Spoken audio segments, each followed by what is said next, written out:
Hello everyone, and I am Dr. Aditya Sharma, and I have secured All India rank 70 in UPSC CAC 2022, and this was my first attempt. So मैंने अपना है ना first attempt में मेरा clear हो गया exam. बहुत fortunate हूँ, मुझे लगता है काफ़ी बार। तो कुछ कुछ चीज़ें जो मैंने की थी वो मैं आपको बता देता हूँ। पहले थोड़ा सा मैं अपनी जर्नी को बताता हूँ। उससे पहले मैं बता दूँ कि I will keep this session bilingual. है ना, कुछ लोग हैं जो इंग्लिश में ज़्यादा पसंद करते हैं, कुछ है जो हिंदी में समझ आ जाता है। So we'll try to keep it a mix of both. है ना, so let's start the session. So when I was तो मैंने एमबीबीएस किया है from government medical college and hospital Chandigarh. And in my third year I decided that I should try out for the civil services. हुआ ऐसा कि मेरे Elder sister doctor हैं, मुझे वो पीजीआई चंडीगढ़ में है, मुझे उनका सर्विस प्रोफेशन देख के बहुत अच्छा लगा। बहुत नोबल प्रोफेशन है, लोगों को सर्विस करने की बहुत अपॉर्चुनिटी है। सो मैंने तभी तब साथ में मैंने स्टार्ट किया और मैंने एमबीबीएस में एडमिशन लिया। फिर उसके बाद अपने सेकंड ईयर में ऑब्ज़र्व करते-करते थर्ड ईयर तक मैंने देखा कि एक ऐस कुछ मुझे चीज़ें लगी कि डॉक्टर्स जो हैं वो वैक्सीन दे सकते हैं, बट पता नहीं कि वैक्सीन जो है वो मतलब प्रॉपर है कि नहीं है। हम मेडिसिन्स पेशेंट को बता सकते हैं, हमें पता नहीं कि मेडिसिन्स पेशेंट तक पहुँच रही हैं कि नहीं पहुँच रही हैं। आधे पेशेंट्स जो हैं ऑलमोस्ट 50% वो इस वजह से आ रहे हैं क्योंकि उनके एरिया में सैनिटेशन अच्छा नहीं है ना? हेल्थ फैसिलिटीज़ अच्छी नहीं है, जो उनको टर्शियरी हॉस्पिटल तक आना पड़ रहा है ना? उनको थोड़ा अवेयरनेस का इश्यू है कुछ बेसिक चीज़ों को रिलेटेड। कोविड में जब आया तो मैंने और ज़्यादा नोटिस किया कि डॉक्टर्स और एडमिनिस्ट्रेटर्स के बीच में बहुत लिंक था कि कई एडमिनिस्ट्रेशन में मेडिकल का बहुत ज़्यादा यूज़ आ रहा था। तब मैंने सोचा कि अगर एक एडमिनिस्ट्रेटर जिसका हल्का-सा मेडिसिन वाला बेंट ऑफ माइंड हो, वो अगर आ जाए तो कितना बेटर रहेगा। सो ये सब देख के मैंने अपनी तैयारी स्टार्ट की थर्ड ईयर में। सो मेरा फर्स्ट अटेम्प्ट है। इसका ये मतलब नहीं है कि मैंने अपना एक ही साल तैयारी किया है। मैंने अपना थर्ड ईयर, अपना फाइनल ईयर और अपने इंटर्नशिप के बीच में मैंने पेपर दे दिया था। सो 2 एंड हाफ ईयर्स की मेरी तैयारी रही है। बट अगेन ये 2 एंड हाफ ईयर्स की तैयारी भी सिर्फ़ इतना नहीं है कि मैंने सिर्फ़ है ना, सिर्फ़ यूपीएससी ही पढ़ रहा था। अपना कॉलेज की भी पढ़ाई कर रहा था, कॉलेज में कोई फेस्ट आ रहा है वो भी लगा रहा था। है ना? तो मैंने मतलब पूरा कॉलेज लाइफ़ को भी एन्जॉय किया साथ-साथ और यूपीएससी की तैयारी को भी किया।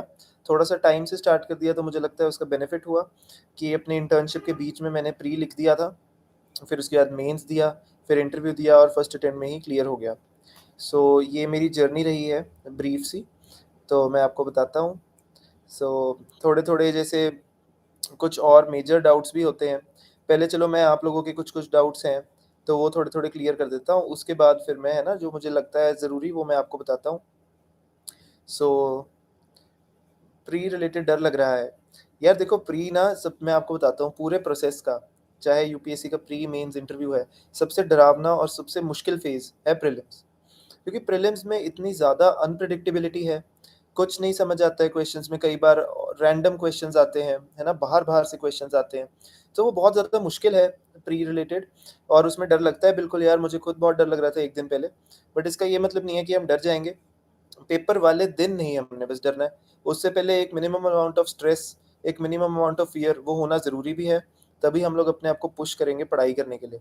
बट पेपर वाले दिन आपको याद रखना है कि अगर मुश्किल क्वेश्चन आएगा, तो सबके लिए ही उतना मुश्किल आएगा, है ना? और उसमें कोई डरने की बात नहीं है। जैसे मैंने अपने प्रीलिम्स में पूरे 100 के 100 क्वेश्चन्स अटेम्प्ट करे थे। मुझे पता है कि उसमें काफ़ी क्वेश्चंस गलत भी हो गए होंगे, नेगेटिव भी हुए हैं, बट एट लीस्ट मैं अपने आप को चांस देता था कि अगर क्वेश्चन मुश्किल भी है, तो भी कोई बात नहीं, मैंने इतना बेसलाइन पढ़ा हुआ है, थोड़ी-सी मेहनत करूँगा, तो वो स क्वेश्चन सही हो सकता है। तो इसलिए मुझे लगता है मेरे को इतना ज़्यादा डर नहीं लगा था कि कोई बात नहीं, मैंने कहा देख लूँगा कैसे है। तो अपने अंदर भी थोड़ा-सा जो है करेज, थोड़ा-सा वो बनाए रखें, है ना? क्योंकि वो बहुत ज़्यादा ज़रूरी रहेगा आपके लिए, है ना? फिर अगला है हाउ टू प्रिपेयर फॉर 2026। बहुत अच्छी बात है मोक्ष कि आपने इतनी जल्दी डिसीजन ले लिया। बट अपना कॉलेज भी आप देख लेना, ऐसा ना हो कि आप अभी 10th या 12th में ही हो। बेस्ट टाइम है अपने कॉलेज के सेकंड ईयर में आप तैयारी स्टार्ट करो, है ना? फर्स्ट ईयर में थोड़ा कॉलेज को एनालाइज़ करो, अंडरस्टैंड करो, थोड़ा-सा एन्जॉय करो। फिर सेकंड ईयर में थोड़ा-थोड़ा मूड बनाओ, है ना? फिर उसके बाद आप अगर थर्ड ईयर या सेकंड ईयर में अच्छे से आप फुल ऑन अपनी तैयारी स्टार्ट कर दो, अगर आप ह्यूमैनिटीज़ बैकग्राउंड से हो तो। सो 2026 के लिए ऐसे है कि मैंने थर्ड ईयर में, क्योंकि मैं दिल्ली जा नहीं सकता था कॉलेज के साथ, तो मैंने चंडीगढ़ में कोचिंग जॉइन की थी। सो उसके अंदर ऐसा था कि मैं 9 टू 5 कॉलेज लगाता था, 5 टू 8 मैं कोचिंग लगाता था, फिर उसके बाद मैं 9 बजे तक घर पहुँचता था। तो उतना सेल्फ स्टडी का टाइम नहीं था मेरे पास थर्ड ईयर में, बट हाँ, मैं कोचिंग लगा लेता था, नोट्स मैंने कंपाइल कर लिए थे। आप भी ऐसा कर सकते हो। 1 साल जो है अपना बस सिलेबस कवर करो। सेकंड ईयर मेरा फ़ोकस था सोनली कि सेल्फ स्टडी ही करना है ना? उसके लिए मैं स्ट्रैटेजी बनाता था, रूटीन बनाता था। जब 4-5 महीने पेपर हैं कॉलेज में तो फिर वो बिल्कुल छोड़ देता था। तो ऐसे करके बहुत लंबा चलता रहता था वो।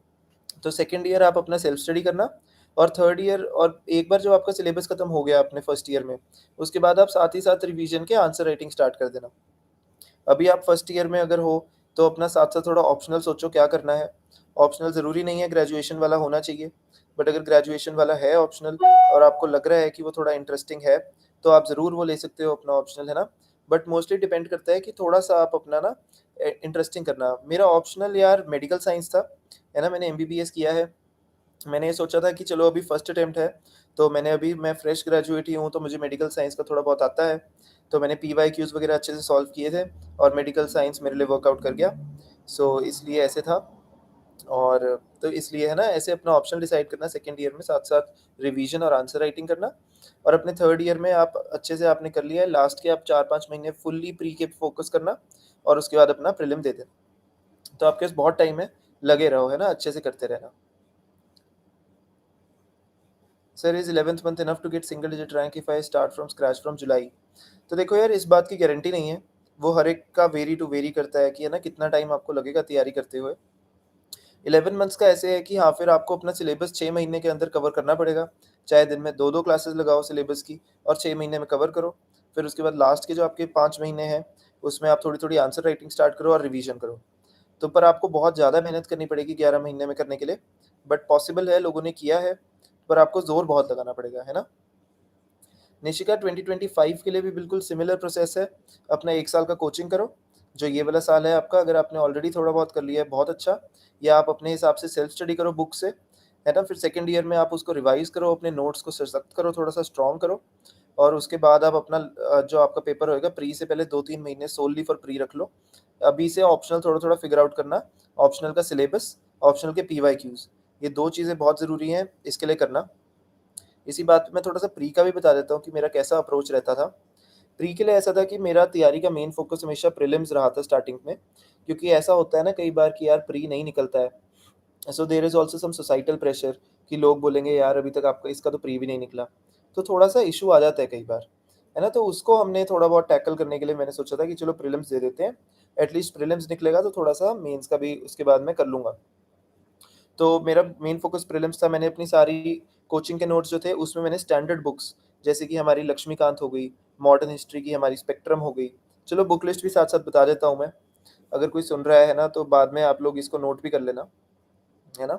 सो मेरे पास जो हिस्ट मॉडर्न हिस्ट्री के लिए मैं स्पेक्ट्रम पढ़ता था, पॉलिटी के लिए मैं लक्ष्मीकांत पढ़ता था, ज्योग्राफ़ी के लिए मैंने 11th की जो फिज़िकल एनसीईआरटी की बुक है, और शायद 11th-12th की इंडियन ज्योग्राफ़ी की बुक है, वो मैंने पढ़ी थी।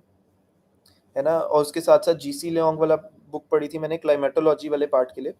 उसके अलावा यूट्यूब पे सुदर्शन गुर्जर सर का फ्री चैनल है, उस पे मैंने इंडिया की मैपिंग वगैरह वाला पार्ट देखा था, ठीक है? सो ये हो गया।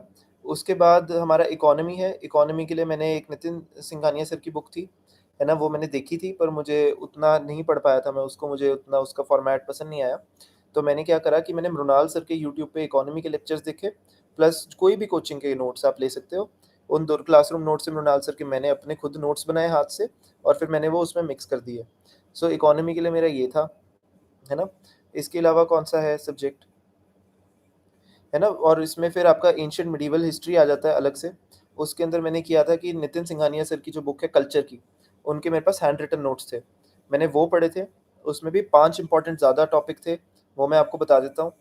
वो है बुद्धिज़्म, जैनिज़्म, एक है टेम्पल्स, ठीक है? एक है जो various philosophical schools of thought होते हैं, है ना? और इसके अलावा आपका है भक्ति और सूफ़ी। ये 5 टॉपिक्स पे मेरा ज़्यादा ज़ोर था, उसके अलावा मैंने कर्सरी ग्लांसेस मार ली थी बुक पे। और एंशिएंट और मिडीवल का मेन सोर्स जो मुझे लगता है सबसे बढ़िया है, वो है ओल्ड एनसीईआरटीज़ जो एनसीईआरटी है सीबीएसई की, है ना? 11th और 12th की एंशिएंट और मिडीवल की। उसके अलावा जो न्यू एनसीईआरटीज़ आजकल थीम्स वाली आई हैं, वो भी ज़रूरी हैं। उसके अंदर कुछ कीवर्ड्स हैं, कुछ न्यू वर्ड्स हैं, है ना? वो आप अपने नोट्स जो आप बनाओगे ओल्ड एनसीईआरटी से उसमें ऐड कर लेना। तो आई थिंक मोटा-मोटा ये है। कई लोग एथिक्स का पूछते हैं।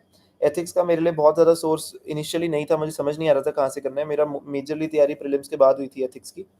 तो उसमें मैंने क्या किया कि एथिक्स के लिए मैंने मैंने फ़ोन किया दिल्ली में एक फ़ोटोशॉप वाली दुकान पे कि कौन से सबसे रीसेंट और बढ़िया एथिक्स के नोट्स हैं। मैंने लुकमान के सुने थे।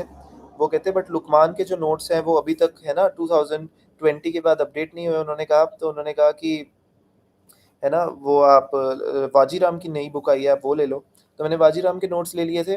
मेरे पास लेक्सिकॉन थी साथ में, है ना? और लेक्सिकॉन का थोड़ा-सा फिर मैंने लेक्सिकॉन और उससे मिक्स करके अपना बना लिया था एंड में। तो ये मेरा एथिक्स का सोर्स था।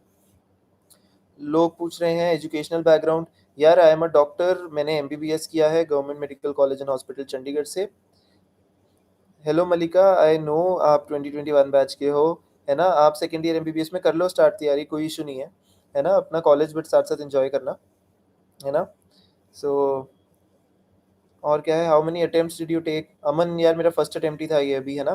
फॉर्च्यूनेटली फर्स्ट में ही क्लियर हो गया पेपर, है ना? प्रणल पूछ रहा है, do you face vocabulary problem while reading newspaper and books? If yes then how you tackle this problem?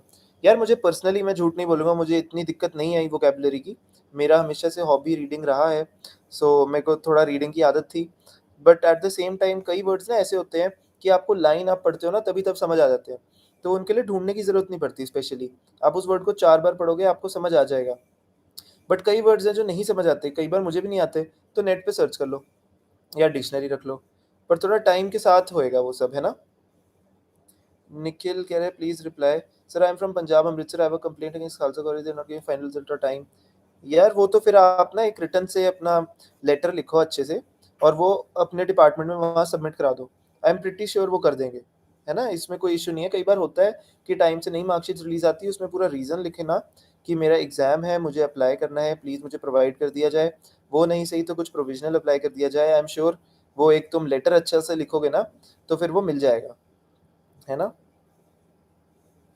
Suhasini पूछ रही है how to manage time and what was your daily schedule? So यार सुहासिनी ऐसे था कि टाइम का ना बड़ा फ्लेक्सिबल शेड्यूल था मेरा, कि किसी दिन हो सकता है कि यार कुछ टाइ कॉलेज में बड़ा इश्यू आ गया है मेजर जिस वज़ह से हम लोग नहीं कर पा रहे हैं, है ना? कुछ अच्छा, सो वो कह रहे हैं, है ना, कि टाइम मैनेजमेंट का इश्यू ऐसे रहता है कई बार कि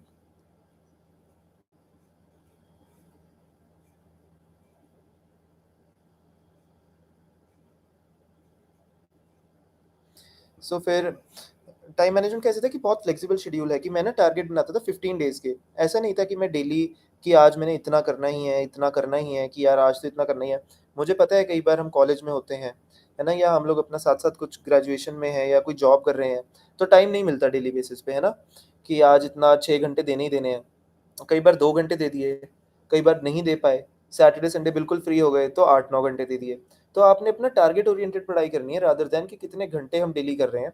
तो मैनेज का तो बड़ा मेरा ट्रिकी रहता था। इंटर्नशिप में डेली 12 आवर्स की ड्यूटी होती थी, कोविड में भी ड्यूटी होती थी। तो उसमें मुझे जैसे इमरजेंसी में पता था कि रात से 2 से 4 का जो टाइम है, वो थोड़ा लाइट रहता है। तो उस टाइम पे मैं अपने ड्यूटी रूम में आके 2 घंटे पढ़ लिया करता था। उसके बाद ड्यूटी करी है, सो गए, अगले दिन उठे हैं, तो ड्यूटी से पहले का जो टाइम है 3-4 घंटे उसमें पढ़ लिया है। तो ऐसे करके मैं 6 घंटे थोड़े बहुत निकाल लेता होता था, है ना? Sir should we prepare read newspaper now for 2026 civil service exam? ये देखो न्यूज़पेपर पढ़ने में कोई बुराई नहीं है। अगर आपको लग रहा है कि आप अपने डेली का 1 डेढ़ घंटा निकाल सकते हो, तो न्यूज़पेपर अभी से स्टार्ट कर दो, है ना? थोड़ा-थोड़ा उसको पढ़ लो। मेरे पास कई बार होता था कि टाइम नहीं होता था कि मैं डेली न्यूज़पेपर पढूँ। बट हाँ, ये भी एक मिथ है कि मैं डेली का न्यूज़पेपर पढ़ता था, मेरे से नहीं पढ़ पाता था कई बार, है ना? कि न्यूज़पेपर मिस हो जाता था, पाइल अप हो जाता था, होता है। तो वो कई बार थोड़ी-सी दिक्कत करती थी चीज़। बट अगर आपके पास टाइम है और आप कर सकते हो, तो फिर आप प्लीज़ न्यूज़पेपर है ना पढ़ लो। आई एम प्रिटी श्योर आपका काफ़ी उससे फ़र्क पड़ जाएगा और फ़ायदा हो जाएगा थोड़ा-थोड़ा उससे, है ना?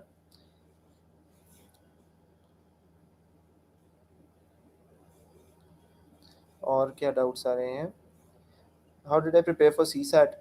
सो सीसैट का ऐसे है यार कि सीसैट का यार मैंने पर्सनली बहुत ज़्यादा नहीं किया था। एक्चुअली मैंने प्रीवियस ईयर मॉक पेपर दिए थे यूपीएससी के भी। सो उसमें ऐसा था कि मेरे 120 130 आ रहे थे मार्क्स। तो मुझे था कि यार कोई बात नहीं शायद हो ही जाएगा। प्लस टाइम की बहुत कमी थी, मैं इंटर्नशिप के साथ-साथ पेपर दे रहा था, तो मैं उतना डिवोट नहीं कर पाया था।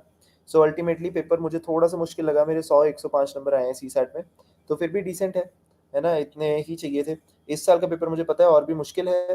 तो आप कुछ ना ऐसा करना कि आप पीवाईक्यूज़ अपने रखना, उसमें जो क्वेश्चंस रिपीट हो रहे हैं, जैसे बोट चल रही है ना? इस स्पीड से पता है उस टाइप का क्वेश्चन दोबारा आना ही है, तो आप उस हिसाब से कर लेना, है ना? उसको टाइट्रेट और फिर वो फॉर्मूले लिख के रख लेना, सिंपल इंटरेस्ट, कंपाउंड इंटरेस्ट, ऐसे बेसिक्स। ये हो गया मैथ्स वाला पार्ट। रही बात इंग्लिश की, तो मैं आपको एक टिप दे देता हूँ, जो बहुत ज़्यादा इंपॉर्टेंट रहेगा, है ना? अपने जो पैराग्राफ्स वगैरह हैं उसके लिए, कि जैसे जब भी वो पूछते हैं ना what is the crux of the passage, तो वो वाले क्वेश्चन में बड़ी दिक्कत आती है। अब 4 में से हम 2 को ऑप्शन तो रूल आउट कर देते हैं, है ना? एक ऑप्शन, अब जो 2 रह गए हैं, उसमें एक ऑप्शन है जो लाइन है वो पैराग्राफ से मिलती-जुलती है, और दूसरी है जो मिलती-जुलती नहीं है, कि जैसे पूरा पैसेज है हमारा कुछ फूड प्रोसेसिंग के ऊपर लिखा हुआ है और एंड में लिखा हुआ है इंडिया एंड में ग्लोबल पावर बन जाएगा इससे ऐसे-ऐसे करके। तो हम लोग सोचते हैं यार ये ग्लोबल पावर की तो कहीं बात हुई नहीं है, तो ये तो क्रक्स हो नहीं सकता। तो हम कई बार ना उसको छोड़ देते हैं और हम वो कर देते हैं कि हाँ, ये तो बात सही थी, पैसेज में लिखा है कि food processing can be done by making, है ना, industry closer to the fields ऐसे करके। बट वो क्रक्स नहीं है पैसेज का, आपको ये बात समझनी है। जनरली आंसर दूसरे वाला ही निकलेगा हमेशा, क्योंकि हमने पैसेज को देखना है ऊपर से, थोड़ा मैक्रो लेवल से, कि इस पैसेज को लिखने का उसका एम क्या है अल्टीमेट, कि क्या फूड प्रोसेसिंग से होगा क्या? वो क्यों वो लिखना चाहता है? आप ऐसा समझो कि एक बहुत बड़ा शीट है और उसके अंदर से एक पैसेज उठा के दिया हुआ है। अब आप ये सोचो कि उस लंबी सी शीट का हेडिंग क्या होगा? तो ये क्रक्स के लिए आपने करना है, थोड़ा मैक्रो लेवल पे करना है। इस वजह से मेरे सीसैट में जो भी पैसेज के क्वेश्चंस थे सारे ठीक थे, और सीसैट में भी मैंने 80 में से 76 क्वेश्चंस किए थे, तो वो थोड़ा-सा वो था। Did you read monthly current affairs magazines और ओनली पीटी 365? यार मेरा प्लान था मंथली पढ़नी है। मंथली मैं पढ़ता था, मेजरली सिर्फ़ एनवायरनमेंट और इकोनॉमी वाले सेक्शन के लिए पढ़ता था, तो वो मैं पढ़ लेता था। उसके अलावा एंड में जब मैंने पीटी पढ़ी थी, तो मैंने 4 सब्जेक्ट्स की पढ़ी थी, एनवायरनमेंट, इकोनॉमी, कल्चर, है ना? और थोड़ा-थोड़ा साइंस एंड टेक। तो ये 4 के लिए मैंने पढ़ी थी पीटी। इसके अलावा अगर आपको, मेरे को एक गलती जो लगी, मैं कर सकता था दोबारा अगर करना होता, तो मैं आईआर की भी पीटी पढ़ना चाहूँगा, क्योंकि क्वेश्चंस अब आईआर के बढ़ गए हैं काफ़ी, तो इसलिए आईआर के लिए काफ़ी आपको मेहनत करनी पड़ेगी और रेलेवेंट भी हो गया है। हम जी20 के प्रेज़िडेंट हैं, हम, है ना, शंघाई कोऑपरेशन ऑर्गेनाइज़ेशन के हम लोग प्रेज़िडेंट हैं, तो इसलिए आईआर काफ़ी इम्पोर्टेंट हो गया है आजकल, है ना? इंटरव्यू के लिए कहाँ से मैंने तैयारी की थी? यार इंटरव्यू के लिए तो बहुत सारे मॉक इंटरव्यूज़ हैं, है ना? आप किसी के भी दे दो। मैंने ऑलमोस्ट 9-10 मॉक्स दिए थे, तो मॉक इंटरव्यूज़ का तो फ़ायदा होता है। बहुत ज़्यादा भी नहीं देने, बहुत कम भी नहीं देने। इस 10 में से 2 मेरे वन ऑन वन सेशंस थे, जो मैंने इंटरव्यू से पहले रखे थे कि कॉन्फिडेंस थोड़ा बूस्ट हो जाएगा। पर आप कहीं के भी दे दो मॉक इंटरव्यूज़, जो भी इंस्टीट्यूट्स चल रहे हैं, वो सारे ही मोर और लेस यूज़फुल होते हैं। इंटरव्यू में भी सामने वाला बंदा आपको मॉक्स में असेस कम करता है, आप अपने आप को ज़्यादा करते हो। कि अगर आपको 4 क्वेश्चन लाइन में नहीं आते, चौथे क्वेश्चन पे भी आपने बोलना है sorry sir, I will go and read about it. तो वो हमारा असली स्ट्रेंथ ऑफ कैरेक्टर का टेस्ट है, कितने ज़्यादा हम ऑनेस्ट हो सकते हैं। तो इसमें डरने और घबराने की कोई बात नहीं है, है ना? तो ये मॉक इंटरव्यूज़ इसलिए होते हैं, हम अपनी फ्लुएंसी देखते हैं, उसके अंदर हम अपना तरीका देखते हैं। सो वो थोड़ा-सा, है ना, मॉक इंटरव्यूज़ का वो फ़ायदा होएगा आपको। How much time is required for serious attempt in UPSC daily and yearly? तो यार टाइम जो है वो बहुत ज़्यादा ना हर एक के लिए वेरी करता है। बट मैं कहूँगा ऑन एन एवरेज अगर आप 6 आवर्स डेली दे रहे हो, तो वो बहुत अच्छे हैं। किसी दिन ज़्यादा दे देना जब आपको फ्री टाइम है, किसी दिन थोड़ा कम भी दे सकते हो। ऑन एन एवरेज 6 घंटे आप रख लो, बहुत अच्छी बात है। न्यूज़पेपर्स, यार दोनों अच्छे हैं, हिंदू और इंडियन एक्सप्रेस, आप कोई भी पढ़ सकते हो दोनों में से। मैं पर्सनली हिंदू पढ़ता था, बट काफ़ी लोग जो मेरे को सिलेक्टेड दिखे हैं, आधे इंडियन एक्सप्रेस पढ़ते हैं, आधे हिंदू, तो दोनों मोर और लेस सेम है ना? न्यूज़पेपर इज़ कंपल्सरी और मैगज़ीन इज़ इनफ। यार न्यूज़पेपर, ये बात सोचो, न्यूज़पेपर हमने करंट अफेयर्स के लिए इतना ज़्यादा नहीं पढ़ना, जितना हमने जो एडिटोरियल में इंट्रोडक्शन, बॉडी और कंक्लूजन वाले 3 चीज़ें हैं ना, उसके लिए बहुत ज़्यादा ज़रूरी है वो। है ना? वो हमें थोड़ा-सा आइडिया लग जाता है, क्योंकि एग्ज़ामिनर्स भी डेली वही न्यूज़पेपर पढ़ते हैं और आप भी डेली वही न्यूज़पेपर पढ़ोगे, तो आपका बहुत ज़्यादा, है ना, फ़ायदा होएगा उसमें। प्लस न्यूज़पेपर से आपको वर्ड्स नए मिलते हैं, वोकैब्युलरी मिलती है, एंड में कोई पोएम की 2 लाइनें मिलती हैं, कोई कोट मिलता है, किसी एडिटर ने कुछ बढ़िया बात लिखी है, वो अच्छा लगता है। तो ये सब बातें हमें, और मोटा-मोटा थीम पता चल जाता है कि यार आजकल इंडिया में क्या चल रहा है। तो उसमें भी आपने फ्रंट पेज पढ़ लो, एडिटोरियल पढ़ लो, इकोनॉमी वाला पेज देख लो और इंटरनेशनल वाला, इतना देख लोगे आप डेली तो बहुत है ना? सो ये है।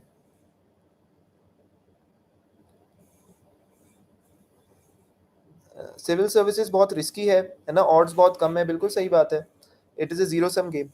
बट देखो, किसी को तो मिलनी है ना सीट, हम क्यों नहीं हो सकते वो? मैं हमेशा ये सोचता था कि यार अगर मैं मेहनत करूँगा एक बेसलाइन लेवल की ना, तो उतना मेरे को रिवॉर्ड मिलेगा। किसी ने मेरे को इतना भरोसा था खुद पे, सबको होना चाहिए, मैं ये बात बार-बार रिपीट कर रहा हूँ, कॉन्फिडेंस और सेल्फ बिलीफ रखो, आधी गेम ही कॉन्फिडेंस की है। अब मेंस में जैसे 20 क्वेश्चन होते हैं, हमें सबको कुछ ना कुछ ऐसा होता है कि इसमें से नहीं आता है, कि कोई क्वेश्चन सबको मैं बता रहा हूँ 7 से 8 क्वेश्चन ही होते हैं जो पक्का आते हैं, उसके अलावा हमको ज़्यादा क्वेश्चन नहीं आते। तो क्या होता है कि जो बाकी क्वेश्चन्स हैं वो मोर और लेस आपके कॉन्फिडेंस की बात है, कि आपको कितना परसेंट आप अपने ऊपर भरोसा रख के लिख सकते हो। मैं आपको एक एग्ज़ाम्पल भी दे देता हूँ, कि है ना, एक वो था कि कलर कोडेड साइक्लोन वार्निंग्स के बारे में क्वेश्चन आया था, है ना? सो कलर कोडेड साइक्लोन वार्निंग्स के बारे में उन्होंने लिखा था कि बताओ, अब हमें नहीं पता थे, तो मैंने अज़्यूम किया कि क्या ही होंगे, रेड, ऑरेंज, येलो होगा। मैंने रेड, ऑरेंज, येलो करके लिख दिया और वो ही थे एंड में। मेरे काफ़ी दोस्त छोड़ आए थे कि यार ये क्वेश्चन तो कभी सुना नहीं था। तो उससे नुकसान होता है, खुद के अंदर थोड़ा-सा कॉन्फिडेंस रखो। अब बात कर लेते हैं हम लोग थोड़ा-सा प्रीलिम्स का, मैं आपको पहले बता देता हूँ। आई एम होप आपके काफ़ी इससे डाउट्स क्लियर हो जाएँगे। ठीक है? सो प्रीलिम्स के लिए ऐसे था कि पहले मैंने खुद से एक बार पढ़ लिया, मैंने उसकी रिवीजन कर ली। मैं हर एक रिवीजन के बाद विज़न का एक सेक्शनल टेस्ट दे देता था। उस सेक्श जैसे अब मैंने आज एंशिएंट मेडिएवल कल्चर पढ़ लिया। अब सेक्शनल टेस्ट का ये मतलब नहीं है कि 2-2 टॉपिक्स का मैंने पूरा टेस्ट दिया, नहीं। फुल सब्जेक्ट का सेक्शनल टेस्ट, कि अब मैंने एएमसी का टेस्ट दे दिया।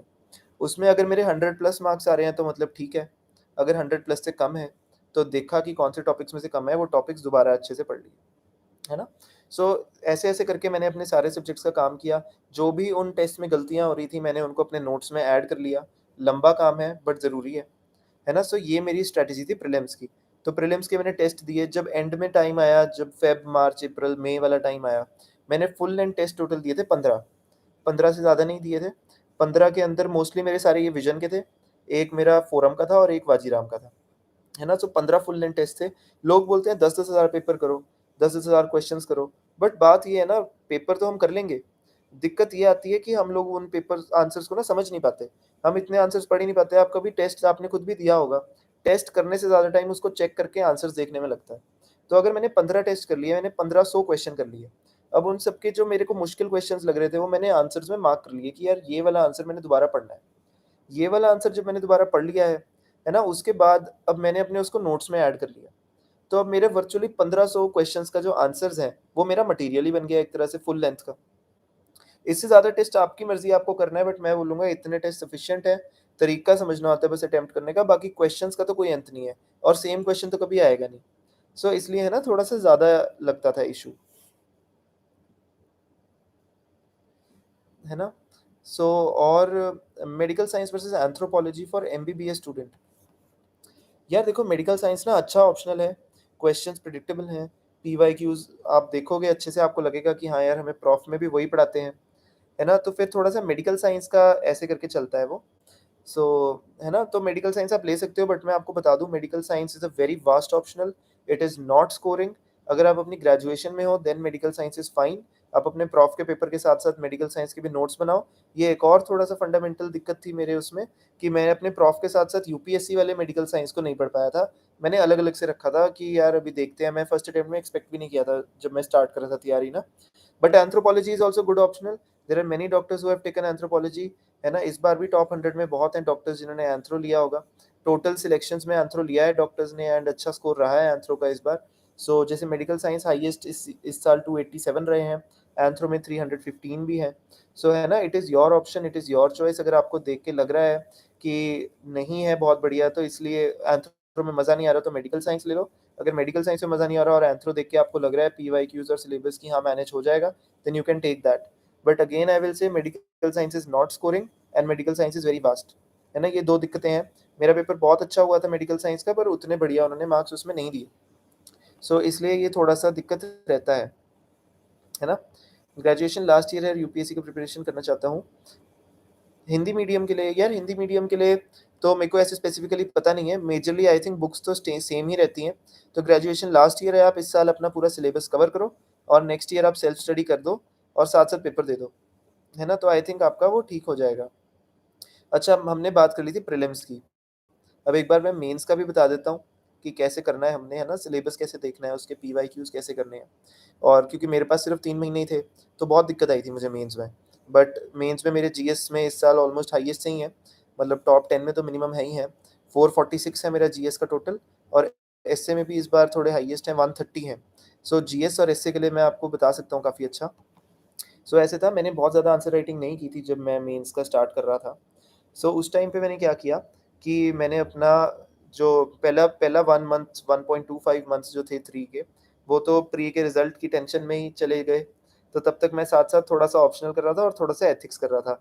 जो मैंने आपको सोर्सेज़ बता दिए, अगर आपको नहीं पता तो मैंने ऑनलाइन दिल्ली से फ़ोटोकॉपी से मैंने वाजीराम वाली बुक ली थी। एक इतनी सी एथिक्स की बुक है, इतनी सी केस स्टडीज़ की बुक है और उसके अलावा मैंने लेक्सिकॉन की थी, है ना? एंड फॉर लेक्सिकॉन से आई जनरली डिड जो हमारे वी हैव द कीवर्ड्स, है ना? थोड़ा-सा इंटेग्रिटी, है ना? अकाउंटेबिलिटी, ऑब्जेक्टिविटी इन सब की डेफिनिशंस। इसके अलावा एथिक्स में एक बहुत ज़्यादा ज़रूरी जो बात है वो है कि आपने सिविल सर्वेंट्स के एग्ज़ाम्पल्स याद करने हैं, है ना? Once you remember the civil servants के examples, for example Smita Sabharwal ma'am, है ना? आर्मस्ट्रांग पामे सर, है ना? डॉक्टर रवि कनन, है ना? तो ऐसे, है ना? डॉक्टर राजेंद्र, तो ये सारे जो हैं हमारे सिविल सर्वेंट्स हैं या इंस्पिरेशनल पर्सनैलिटीज़ हैं, इनके एग्ज़ाम्पल्स आपने याद करने हैं। नेट से ढूँढ लो, नहीं मिलते हैं तो example of civil servant with integrity, example of civil servant with objectivity, तो ये बहुत ज़्यादा ज़रूरी है। तो आप इसका अलग से अपना नोट बना लीजिए, है ना? और उस नोट के उस एग्ज़ाम्पल्स को यूज़ करना। इस बार जो एथिक्स का पेपर था, उसके अंदर उन्होंने खुद ही पूछ लिया, discuss with the help of examples of relevant civil servants. तो बहुत ज़्यादा इंपॉर्टेंट है कि आप वो वाला काम कर लो। तो पहले मंथ में मैं ये कर रहा था। फिर उसके बाद मैंने हर एक जीएस को दिया था 1.5 वीक, है ना? कि डेढ़ हफ्ता देना है हर एक जीएस को। वीकेंड पे जाके मैंने विजन्स की मेंस की टेस्ट सीरीज़ दी थी, है ना? तो मैं वो जाके दे देता था। तो मैं क्या करता था कि वीकेंड पे जाके 2 टेस्ट दे देता था, जैसे जीएस 1 के दोनों दे दिए। 1 डेढ़ हफ्ता जीएस 1 पढ़ा। आप बोलोगे इतने कम टाइम में जीएस 1 कैसे कवर किया? अब मैंने क्या किया कि मैंने पिछले 2 साल के पीवाईक्यूज़ 2020 और 2021 के पर एक एक जीएस का पहले, है ना? दोनों सिर्फ़ जीएस 1 के करे डेढ़ हफ्ते में। हर एक क्वेश्चन को मैंने पहले खुद लिखा, फिर ऑनलाइन उसके मॉडल आंसर ढूँढे। आईएएस बाबा वगैरह ने उनके मॉडल आंसर्स दिए हुए हैं। उनके मॉडल आंसर से मैंने अपने क्वेश्चंस को चेक किया। फिर उन्हीं थीम से रिलेटेड मैंने जीएस 1 के पेपर देखे प्रीवियस ईयर टॉपर्स के। तो टॉपर्स कॉपीज़ बहुत ज़्यादा इनवैल्यूएबल हैं, बिल्कुल गोल्ड है। आप टॉपर्स कॉपीज़ को देखना, उनसे समझ आता है कि इनको ऐसे मार्क्स क्यों मिल रहे हैं, कितना पॉइंट्स में लिख रहे हैं, कितना पैराग्राफ्स में लिख रहे हैं। जैसे मेरा मोस्टली पॉइंट फॉर्मेट में आंसर चलता था, बीच में मैं एक साइड में डब्बा बना के सॉल्यूशंस लिख देता था और फिर 1, 2, 3, 4, 5, 6 एरो डाल के कर लेता था। है ना? सो जीएस 1 में कितना सॉल्व किया था? या जीएस 1 अगर आप बोल रहे हो कि प्रीलिम्स में, तो हाँ, मैंने 100 के 100 क्वेश्चन अटेम्प्ट करे थे। अगर आप मेंस की भी बात कर रहे हो तो मेंस में भी मैंने 20 के 20 क्वेश्चन किए थे। है ना? सो ये बेसिकली एक जीएस का था कि मैंने 2 पीवाईक्यूज़ अच्छे से सॉल्व करे। वीकेंड पे जाके मैंने 2 विज़न के पेपर सॉल्व किए। मेरे पास 4 सॉल्व्ड पेपर हो गए हर एक जीएस के, मतलब मेरे पास 80 क्वेश्चंस हर एक जीएस के हो गए। इसके अलावा मैंने सिलेबस को रीड किया। जैसे जीएस 2 का आप सिलेबस देखोगे, तो उसके अंदर कुछ टॉपिक्स हैं, सेल्फ हेल्प ग्रुप्स हैं, एनजीओज़ हैं, सिविल सोसाइटी ऑर्गेनाइजेशंस हैं, है ना? प्रेशर ग्रुप्स हैं। तो इन सब का मैंने आधे-आधे, एक-एक पेज का नोट बना लिया। जैसे सेल्फ हेल्प ग्रुप्स के सारे एग्ज़ाम्पल्स लिख लिए, पॉज़िटिव भी, कुछ नेगेटिव एग्ज़ाम्पल्स भी हैं, कॉर्डेट, ग्रीनपीस इन सब के कि जीडीपी में डिक्रीज़ कराते हैं हमारा। तो इन सब पेज का मैंने नोट बना लिया था। है ना? सो ये मेरा था कि अब मैंने ये कर दिया। फिर इन सारे डेढ़-डेढ़ हफ्ते के बाद हर एक जीएस के 2-2 टेस्ट हो गए। बीच में मैंने अगर मन करा कभी तो एथिक्स का 1 टेस्ट या किसी का 1 टेस्ट और दे दिया। उसके अलावा एंड में अभ्यास होता है विज़न का, जहाँ पे 2 दिन में ही 1, 2, 3, 4 आपका पेपर हो जाता है। सो टोटल मेरे पास हर एक जीएस के 5 सॉल्व पेपर हो गए, मतलब हर एक जीएस के 100 क्वेश्चन्स हो गए। अब उन 100 क्वेश्चन्स के जो मेरे पास आंसर्स हैं, जो मैंने मॉडल से करे हैं, खुद के हैं, टॉपर्स कॉपी से एडिशन किया है, वो मेरा मटीरियल है मेंस का। मिलते-जुलते क्वेश्चंस आते हैं यार। इंटरनल सिक्योरिटी है, 4-5 टॉपिक्स हर साल रिपीट होते हैं। लेफ्ट विंग एक्सट्रीमिज़्म हो गया, साइबर सिक्योरिटी हो गया, कोस्टल सिक्योरिटी हो गया, नॉर्थ ईस्ट इंसर्जेंसी हो गया। 4-5 टॉपिक्स ही हैं जो घूम-घूम के फिर से आ रहे हैं। उनके ऊपर पहले से ही कुछ नोट्स सा तैयार कर लो, पीवाईक्यूज़ को एनालाइज़ करके, सिलेबस को अच्छे से देख के, आई थिंक उससे ज़्यादा कुछ नहीं होएगा। तो मेंस के लिए मेजरली मेरा ये टेक्नीक रही थी, है ना? थोड़े से और डाउट्स देख लेते हैं। अब जैसे यूपीएससी और बीपीएससी दोनों दिए हैं, है ना? सो मैं बता देता हूँ। अच्छा, मैं थोड़ा-सा बैकग्राउंड भी और दे देता हूँ। मैंने हिमाचल सिविल सर्विसेज़ का इंटरव्यू भी दिया था इस साल, है ना? अभी दिया है रिसेंटली, और यूपीएससी का भी इंटरव्यू दिया था इस साल, दोनों फर्स्ट अटेम्प्ट ही थे। और मैं सीएपीएफ का एग्ज़ाम मैंने पिछले साल भी दिया था, वो मेरा क्लियर हो गया था। ड्यू टू सम रीज़न मैं इंटरव्यू नहीं देने गया था। इस साल भी मेरा सीएपीएफ का पेपर क्लियर्ड है। मेरा अभी जुलाई 7th को इंटरव्यू भी है उसका, बट अब मैं नहीं दे पाऊँगा उसको क्योंकि मेरा सर्विसेज़ में सिलेक्शन हो गया है। उसके अलावा मैं एज़ अ डॉक्टर सीआरपीएफ में असिस्टेंट कमांडेंट रिकमेंडेड हूँ। आर्मी में मैं as a captain as a doctor recommended हूँ। सो वो दोनों भी मेरे पास ऑप्शंस हैं, थे अवेलेबल, बट अभी मेरे सिविल सर्विस का रिज़ल्ट आ गया है, तो इसलिए मुझे वो अब मैं नहीं कर पाऊँगा, है ना? सो मेरा top 3 service preference was IAS, IPS and IRS, है ना? आईएफएस मैंने नहीं भरा था क्योंकि मुझे इंडिया से बाहर नहीं जाना था। सो मतलब सबका अपना पर्सनल चॉइस होता है। पर्सनली मुझे लग रहा था कि मैंने ग्राउंड रियलिटीज़ हॉस्पिटल में देखी हैं। सो है ना, going into the service as an IAS would be best, क्योंकि मेरा जो एक्सपीरियंस है, जो मैंने देखा है, मैं उसको ग्राउंड लेवल पे थोड़ा-सा रेप्लिकेट करना चाहूँगा। सो फॉर्च्यूनेटली मेरे को आईएएस मिल रहा है, तो आई एम हैप्पी, है ना? प्रीलिम्स के मॉक टेस्ट जब देते हैं तब आपकी बबल फिलिंग टेक्निक क्या होती है? सो हाँ, ये एक बड़ा इम्पोर्टेंट इश्यू रहता है। मैंने नीट भी दिया था जब अपने 12th के बाद, सो तब से मेरा सेम ही रहा है टेक्निक कि मैं जब आंसर क पढ़ता हूँ क्वेश्चन, तो मैं साथ ही साथ बबल कर लेता हूँ। अब इससे पता है क्या होता है कि जो मैंने एक बार क्वेश्चन बबल कर लिया, अब मेरे को दोबारा देखना ही नहीं। बट ऐसा भी होता है कई बार, मैं पहले उन क्वेश्चंस को सिर्फ बबल करता हूँ जो मुझे 100% पता है। वो होंगे 100 में से करीब 28, है ना? इतने क्वेश्चंस होंगे जो पक्का ही आते हैं। फिर उसके बाद सेकंड राउंड में मैं आता हूँ, तो जो 50-50 वाले क्वेश्चंस हैं, उनको मैं पूरा दिमाग लगाता हूँ और मैं 50-50 वालों को फिर बबल कर लेता हूँ, है ना?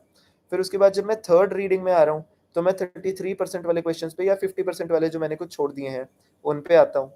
फिर फोर्थ रीडिंग में फाइनल करता हूँ, जिसमें 33% वाले भी अटेम्प्ट कर देता हूँ। फिर फोर्थ रीडिंग मैंने कर ली। अब मेरे पास क्या हुआ फाइनल एक्चुअल प्री में कि मेरे पास फिर भी 20 मिनट बच गए और मेरे 7 क्वेश्चन रह गए थे। तो मैंने क्या किया कि फिर 20 मिनट थे, 7 क्वेश्चन थे, बहुत सोच-सोच के मैंने फिर वो भी 7 अटेम्प्ट कर दिए थे, है ना? सो अल्टीमेटली मेरा ये रहा था प्री का, तो ये बबलिंग की टेक्नीक है ना? सो आप भी एक बार इसको देख लेना कि ऐसे करना है।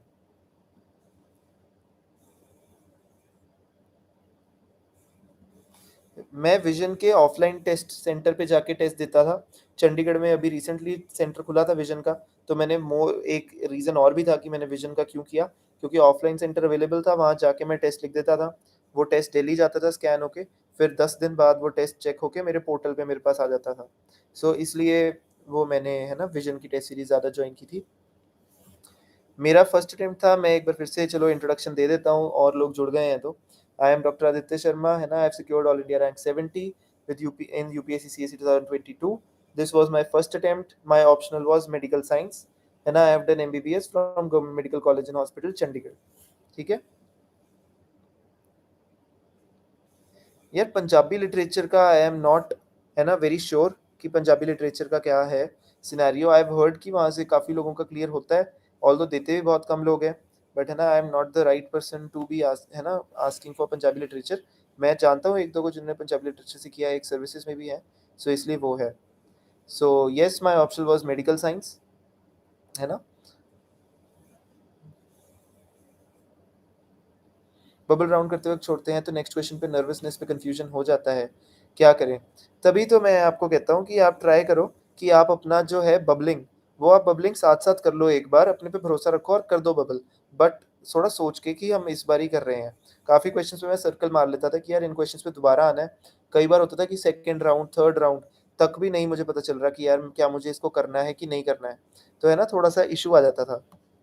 ज्योग्राफी रिसोर्सेज होते थे, है ना, प्री और मेंस के मैं बता देता हूँ। प्रीलिम्स का था मेरा जो 11th क्लास की फिजिकल ज्योग्राफी की एनसीईआरटी है। कोई भी जगह के क्लासरूम के नोट्स, चाहे आप कोचिंग लगा रहे हो नहीं लगा रहे हो, उनको वैसे ही रख लो, है ना? उसके अलावा इंडियन ज्योग्राफी की एनसीईआरटी, उसके अलावा जो जीसी लियोंग का क्लाइमेटोलॉजी वाला सिर्फ पार्ट है एंड में, उसको कंपाइल करके मैंने रख लिया था। उसके अलावा सुदर्शन गुज्जर सर की यूट्यूब पे ना इंडियन मैपिंग के लिए बहुत अच्छी वीडियोस है। मैंने वो देखी थी माउंटेन पासेस के लिए, है ना, प्लेट्यूज के लिए, है ना, रिवर्स के लिए, national parks, wild life sanctuaries जो एनवायरनमेंट से ओवरलैप करता है, वेटलैंड्स के लिए। तो वो ओवरऑल बहुत अच्छी वीडियोस हैं। सो वो ये ज्योग्राफी के मेरे मेन रिसोर्सेज रहे थे, है ना? करंट अफेयर्स का यार ऐसे है कि न्यूज़पेपर से मैंने नोट्स नहीं बनाए कभी, मैं क्लियर कर देता हूँ। क्योंकि न्यूज़पेपर मेरे लिए था कि इंट्रो, बॉडी, कंक्लूजन का एक टेम्पलेट का हमें आइडिया लग जाता है ना? उसके अलावा थोड़ा-सा वोकैब्युलरी का पता चल जाता है और मोटा-मोटा क्या थीम चल रहा है। मैंने नोट्स करंट अफेयर्स के बनाए नहीं यार, मैं मंथली मैगज़ीन पढ़ लेता था विज़न की, इकोनॉमी और एनवायरनमेंट की, उसमें मार्क कर लेता था और एंड में मैंने पीटी 365 पढ़े थे। है ना? मेंस के टाइम पे मैंने 1 मंथ न्यूज़पेपर पढ़ा था, है ना? तो थोड़ा मुझे अच्छा भी लगा वो मंथ न्यूज़पेपर पढ़ के कि यार काफ़ी ऐसा फ़ील आ रहा है कि मुझे काफ़ी कुछ अब अंडरस्टैंड हो रहा है, समझ आ रहा है। बट फिर से वही, क्योंकि शेड्यूल थोड़ा ऐसे था कि और बहुत सारी चीज़ें कवर करनी थी, ऑप्शनल वगैरह, तो कई बार मिस हो जाता था। तो करंट अफेयर्स के लिए तो मैंने विज़न के जो मेंस के टेस्ट थे, उन पे काफ़ी रिलाई किया था। उसके अलावा मैंने एम के यादव सर का क्वालिटी एनरिचमेंट प्रोग्राम किया था, जो मुझे लगता है काफ़ी बेनिफिशियल रहा है मेरे लिए, है ना? मैंने कोचिंग चंडीगढ़ से लिया था, है ना? राज मल्होत्रा इंस्टीट्यूट से, थर्ड ईयर में अपने। उसके बाद के लास्ट के 2 ईयर्स मैंने सेल्फ स्टडी की थी। सो ये मेरे लिए वो था, है ना? सो और थोड़े-से मैं डाउट्स देख लेता हूँ।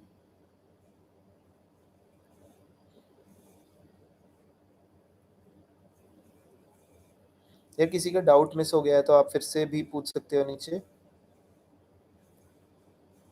सर इंटरव्यू के लिए इंग्लिश देना पड़ता है, इंग्लिश मीडियम के लिए? नहीं, ऐसा कुछ नहीं है। अगर आपने मेंस चाहे आप जिस भी मीडियम में दो, इंग्लिश या हिंदी में, आप इंटरव्यू अलग से चूज़ कर सकते हो। अगर आपने मेंस इंग्लिश में दिया है, तो आप इंटरव्यू में हिंदी में दे सकते हो, कोई इश्यू नहीं है। वैसे तो मोस्टली क्या होता है कि लोग हिंदी और इंग्लिश कई बार मिक्स करके भी इंटरव्यू में बोल देते हैं, बट कई बार वो अच्छा नहीं भी रिफ्लेक्ट होता किसी-किसी बोर्ड को, तो आप ट्राई करना। और हिंदी में भी इतना नहीं है कि बहुत ज़्यादा शुद्ध हिंदी में ही बात करनी है, आप सिंपल में भी कर सकते हो। बट अगर इंग्लिश भी आप ले लेना है इंटरव्यू में, तो कोई इश्यू नहीं है इतना, है ना?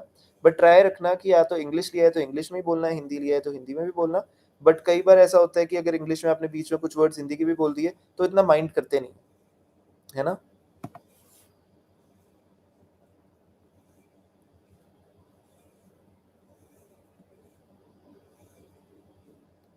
NCERT plus spectrum plus Laxmikanth plus Mrinal handout is too much to clear pre.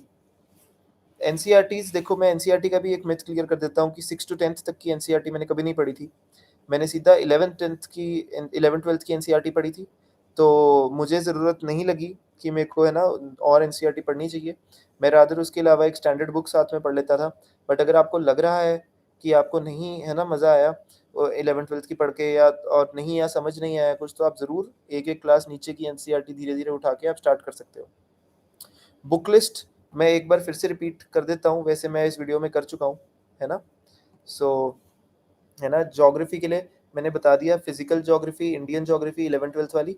उसके अलावा GC Leong for climatology, Sudarshan Gujjar sir की वीडियोस फॉर मैपिंग यूट्यूब पे फ्री में है। मृणाल सर की वीडियोस यूट्यूब पे जो पुरानी वाली है इकोनॉमी के लिए, किसी भी कोचिंग के आप नोट्स उठा लो इकोनॉमी के लिए साथ में, कोई दोनों को मिक्स कर लो, कोई इशू नहीं है। एएमसी के लिए ओल्ड 11th 12th की एनसीईआरटीज, है ना, साथ में न्यू एनसीईआरटीज का थीम्स वगैरह उसमें से क्वेश्चन आए हैं सीएपीएफ में पिछले 2 साल से मैं देख रहा हूँ। तो यूपीएससी बनाता है वो पेपर, तो इधर भी डाल सकते हैं, है ना? और उसके अलावा नितिन सिंघानिया सर की आर्ट एंड कल्चर के मेरे पास हैंड रिटन नोट्स थे, वो मेरा कल्चर का सोर्स था। उसके अलावा हमारा मॉडर्न हिस्ट्री के लिए स्पेक्ट्रम ही मेरा सोर्स रहा है, और पॉलिटी के लिए लक्ष्मीकांत। लक्ष्मीकांत और स्पेक्ट्रम मैंने रिवाइज की थी काफ़ी बार, मल्टीपल बार। मैं नोट्स बनाता था, जैसे लक्ष्मीकांत से बनाए थे constitutional and non constitutional bodies के नोट्स। एक इम्पॉर्टेंट चीज़, how many hours should I study to for 11th month to get single digit rank? मैं फिर बता रहा हूँ, ऐसे आवर्स की कोई लिमिटेशन नहीं है। अगर आपको लग रहा है आप डेली 10 घंटे पढ़ सकते हो, पढ़ो। अगर, पर मैं बोलूँगा इतना कोई नहीं पढ़ता डेली 10 घंटे, मैंने भी नहीं कभी पढ़ाई की थी। द ओनली टाइम जब मैं डेली 10 घंटे पढ़ रहा था, वो था प्री और मेंस के बीच का टाइम, जब मुझे पता था अब मेंस आ गया है। सुबह 9 बजे मैं पढ़ने बैठता था, शाम के 7 बजे 8 बजे मैं उठ जाता था, है ना? फिर रेस्ट वेस्ट करता था, रात को कई बार सोने से पहले 1 घंटा और पढ़ लेता था। एएमसी है यार, एंशिएंट मिडीवल कल्चर, है ना? ये 3 चीज़ें हैं। Laxmikanth is enough for polity, है ना? आजकल चेंजेस आ रहे हैं पेपर में, पैटर्न में, तो आपको मेंस के पीवाईक्यूज़ जो हैं, वो बहुत अच्छे से करने ही पड़ेंगे। प्रीलिम्स के पीवाईक्यूज़ आपको बहुत अच्छे से करने ही पड़ेंगे, है ना? बहुत ज़्यादा ज़रूरी हैं, है ना? Views on the change pattern of preliminary exam. यार इस पे मेरा एक ही व्यू है, और बड़ा वो अच्छा व्यू है, कि देखो जो पुराने प्लेयर्स हैं ना, जिनका 5th अटेम्प्ट हो गया है, 6th अटेम्प्ट हो गया है, अगर प्री का लेवल ना वो ईज़ी कर देंगे, है ना? तो फिर वो बहुत ज़्यादा ना, आप लोगों के साथ, अगर फर्स्ट अटेम्प्ट वालों के साथ नाइंसाफ़ी है। 5th अटेम्प्ट वालों ने इतनी बार स्पेक्ट्रम लक्ष्मीकांत पढ़ ली है ना, कि वो आपको अगर ईज़ी क्वेश्चन कुछ आ गया ना, कि बेसिक सा किताब में से, वो विद पेज नंबर बता के आएँगे कि यहाँ से है। वो पेपर का लेवल इसलिए मुश्किल कर रहे हैं कि जो नए खिलाड़ी आ रहे हैं पेपर में, उनको थोड़ा-सा बेनिफिट होए, कि ऑन द स्पॉट अवेयरनेस के क्वेश्चन दे दिए, कि बुक से है ही नहीं, कि जो बंदा ऑन द स्पॉट सोच सकता है उसका थोड़ा फ़ायदा हो। बट कुछ क्वेश्चन स्टैटिक के भी आ रहे हैं अभी भी, ऐसा नहीं है, कुछ क्वेश्चन ज़रूर बाहर से हैं बट कुछ नहीं है। तो इसका ज़रूर बेनिफिट नए प्लेयर्स को हो सकता है, सेकंड थर्ड अटेम्प्ट वालों को भी थोड़ा इसका बेनिफिट हो सकता है, कि थोड़ा फ़ायदा हो। तो ये है मेरा व्यू। सीसैट मुश्किल क्यों था उसके बारे में मेरा कोई ओपिनियन नहीं है। हो सकता है अगले साल थोड़ा ईज़ी आ जाए पेपर, बट सीसैट का हाँ, बिल्कुल, कि सीसैट के लिए क्या करें? सीसैट के लिए कुछ नहीं, पैसेजेस को स्ट्रॉन्ग करें, क्रक्स वाले क्वेश्चंस को पीवाईक्यू से एनालाइज़ करें कि कैसे हमें मैक्रो लेवल पे देख के सही करना है। मैं बता रहा हूँ कि सारे क्वेश्चंस जो थे, वो मेरे सीसैट में पैसेज वाले ठीक थे, क्योंकि मैं उनको ऊपर लेवल से देख रहा था, थोड़ा मैक्रो लेवल से, कि क्रक्स है, तो वो पैसेज का क्या पर्पज़ है, क्यों उसको दिया गया है, वो उसका आंसर होगा, रादर दैन पैसेज के अंदर की कोई लाइन। है ना? उसके अलावा मैथ्स के लिए आप कर सकते हो कि अपना, मैथ्स के लिए आप अपना पीवाईक्यूज़ देखो, उसमें से देखो कौन से क्वेश्चंस रिपीट हो रहे हैं, उनके फॉर्मूले लिख के रख लो। बहुत टाइम नहीं लगेगा, बट बहुत ज़्यादा, है ना, ज़रूरी है। यार कितने क्वेश्चंस डायरेक्टली बुक से आए हैं वो तो मेरे को आइडिया नहीं है ना? मैंने इतना भी एनालिसिस नहीं किया है। बट हाँ, अगर पेपर क्लियर हो रहा है और सब सेम ही बुक्स पढ़ रहे हैं, तो बुक्स का कुछ तो फ़ायदा है ना? मैंने मेंस की टेस्ट सीरीज़ ली थी विज़न की, है ना? मैंने मेंस की टेस्ट सीरीज़, येस, प्रीलिम्स के बाद ली थी, ईयर लॉन्ग वाली मैंने नहीं ली थी। ऑप्शनल की मैं टेस्ट सीरीज़ नहीं लगा पाया था, मेरा ऑप्शनल मेडिकल साइंस था। किसी ने पूछा लेवल ऑफ क्वेश्चंस क्या है मेडिकल साइंस के? यार level of questions medical science का ठीक है, टॉलरेबल है, थोड़ा-सा एमबीबीएस लेवल से ज़्यादा है, बट कुछ पार्ट्स में जैसे पेपर 1 है वो मोर और लेस स्टैटिक है कि भई प्रॉफ जितना ही है, सीधा बुक से आ रहे हैं। बट वो सिलेबस क्योंकि इतना ज़्यादा है और 1 दिन पे ही है 19 सब्जेक्ट, तो वो थोड़ा-सा डिफ़िकल्ट हो जाता है मैनेज करना, है ना? सो ये था। मैंने मेंस का जो कोर्स मैंने एम के यादव सर का क्वालिटी एनरिचमेंट प्रोग्राम किया था, मुझे बड़ा बेनिफिशियल लगा था। उन्होंने थीम वाइज़ दे रखा था सब कुछ, इंट्रो, बॉडी, कंक्लूजन कई बना रखे थे, तो बढ़िया था। पीटी 365 प्लस न्यूज़पेपर मुझे लगता है कि ठीक है करंट अफेयर्स का सोर्स। अगर आपको लगता है मंथ में टाइम है, तो मंथ में साथ-साथ वो भी देख लो एक बार। अगर आप न्यूज़पेपर डेली पढ़ ही रहे हो, तो आपको मंथली बुकलेट पढ़ने में भी बड़ी आसानी लगेगी, है ना? प्रीलिम्स के टोटल फुल लेंथ टेस्ट जो मैंने दिए थे वो थे 15। उसके अलावा जब मैं साल में अपना कोई सब्जेक्ट रिवाइज़ करता था, मैं उस सब्जेक्ट का सेक्शनल टेस्ट दे देता था। तो टोटल मेरे इतने टेस्ट थे, है ना?